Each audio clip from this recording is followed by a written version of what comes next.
ಅಮ್ಯಾವ್ ಏನಮ್ಮಿ? ನಿಂಗೊಂದ್ ವಿಷಯ ಗೊತ್ತಾ? ಏನ? ಆ ಜಾನಕಿ ನೋಡಕ ಗಂಡ್ ಬಂದಿತ್ತಲ್ಲ, ಹ್ಮ್. ಅದು ವರದಕ್ಷಿಣ ಅನ್ಬಿಟ್ಟು 10 ಲಕ್ಷ ರೂಪಾಯಿ ದುಡ್ಡು, 50 ಗ್ರಾಮ್ ಚಿನ್ನ, ಒಂದ್ ಗಾಡಿ ಕೇಳದ್ನಂತ. ಈ ಗಂಡೈಕ್ಳಿಗ ದುಡ್ಕ ತಿನ್ನಕ್ಕಾಗಲ್ವಾ ಮುಂಡೆವು?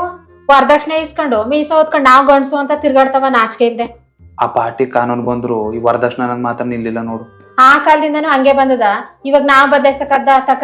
ಈ ವರದಕ್ಷಿಣೆ ನಿಲ್ಬೇಕು ಅಂದ್ರ ಈಗ ಬರೋ ಗಂಡೈಕ್ಳೆ ವರದಕ್ಷಿಣೆ ಬೇಡ ಅನ್ಬೇಕು ಅಷ್ಟೇ. ಇವಾಗ ನನ್ನೇನ್ ನೋಡಕ್ ಬರವ ಅದೆಷ್ಟು ವರದಕ್ಷಿಣೆ ಕೇಳ್ದನೋ ಏನೋ. ಅದ್ ಸರಿ, ಬರೋರ್ಗ ಕೇಸರಿ ಬತ್ ಮಾಡಿದ್ಯಾ? ನೀ ತಿನ್ನಕ್ಕೆ ಅಂತಾನೆ ಬಂದಿದೆ ಬಾನುಂಡ ಹಾಕೊಡ್ತೀನಿ. ಇಷ್ಟೆಲ್ಲ ಕೇಳಿಸ್ಕೊಂಡ್ಮೇಲೆ ನಾನಂತೂ ವರದಕ್ಷಿಣೆ ಕೇಳ್ಬಾರ್ದು.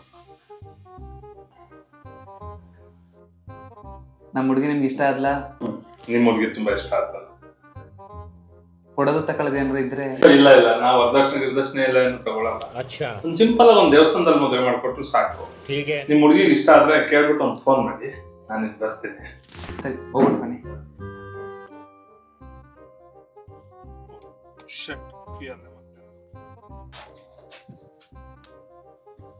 ಅಲ್ಲ ಕಮ್ಮಿ, ಈ ಕಾಲದಲ್ಲೂ ವರದಕ್ಷಿಣೆ ಬೇಡ ಅಂತಾನಲ್ಲಮ್ಮಿ.